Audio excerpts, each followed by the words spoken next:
അസ്സലാമു അലൈക്കും. അൽഹംദുലില്ലാ.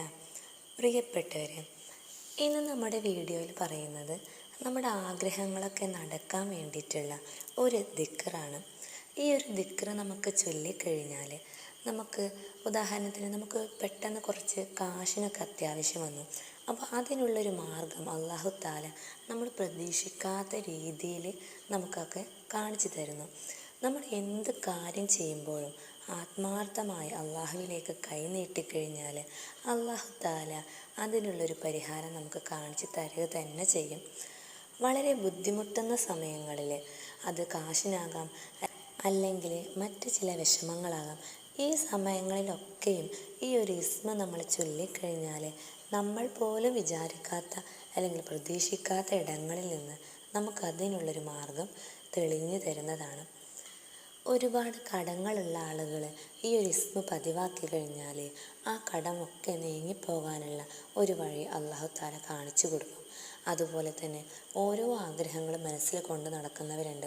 അത് ചിലപ്പോൾ നല്ലൊരു വീട് വെക്കാനാകാം, അല്ലെങ്കിൽ നല്ല ജോലി കിട്ടാനാകാം, അതും അല്ലെങ്കിൽ വിവാഹം ശരിയാകാനാകാം, നല്ലൊരു ഇണയെ കിട്ടാനാകാം. അങ്ങനെ പല രീതിയിലുള്ള ആഗ്രഹങ്ങളുണ്ട് ഓരോരുത്തരുടെയും മനസ്സിൽ.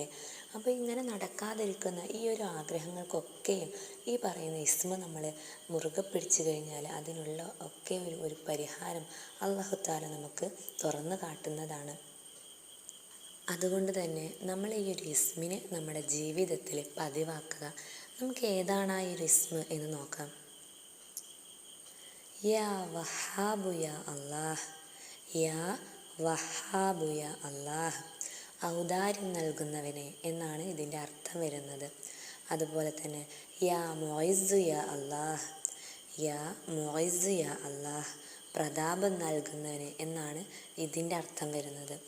ഈ രണ്ട് ഇസ്മുകളും വളരെ പ്രാധാന്യം നിറഞ്ഞ അസ്മാഉൽ ഹുസ്നയിലെ വളരെ പ്രാധാന്യം നിറഞ്ഞ ഇസ്മുകളാണ്.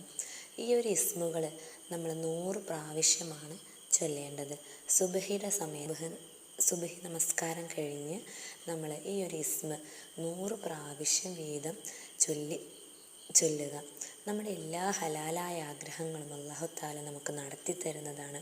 നമ്മുടെ പ്രയാസങ്ങളും നമ്മുടെ ബുദ്ധിമുട്ടുകളും എല്ലാം അള്ളാഹുവിനോട് പറഞ്ഞുകൊണ്ട് ദുആ ചെയ്തു കഴിഞ്ഞാൽ അള്ളാഹു നമ്മുടെ ആ ഒരു പ്രാർത്ഥനയ്ക്ക് ഉത്തരം നൽകുന്നതാണ്. ഇൻഷാ അല്ലാഹ് എല്ലാവരും ഈ ഒരു ഇസ്മിനെ മുറുകെ പിടിക്കുക. കഴിയുന്നതും ഇത് ചൊല്ലുന്ന സമയത്ത് സുബ്ഹിയുടെ സമയത്തൊക്കെ ഒറ്റയ്ക്കിരുന്ന് ചൊല്ലാൻ നോക്കുക. ഇൻഷാ അല്ലാഹ് നമ്മുടെ ഓരോരുത്തരുടെയും പ്രയാസങ്ങളൊക്കെ നീങ്ങിപ്പോകട്ടെ, ഓരോരുത്തരുടെയും ആഗ്രഹങ്ങളൊക്കെ സഫലീകരിച്ച് കൊടുക്കട്ടെ. ഈ ഒരു അറിവിനെ നിങ്ങൾക്ക് ഉപകാരപ്പെട്ടിട്ടുണ്ടെങ്കിൽ മറ്റുള്ളവരിലേക്ക് ഷെയർ ചെയ്യുക. ഇതുപോലുള്ള നല്ല നല്ല അറിവുമായി അടുത്ത വീഡിയോയിൽ വരുന്നതാണ്. ഇൻഷാ അല്ലാഹ്. അസ്സലാമു അലൈക്കും.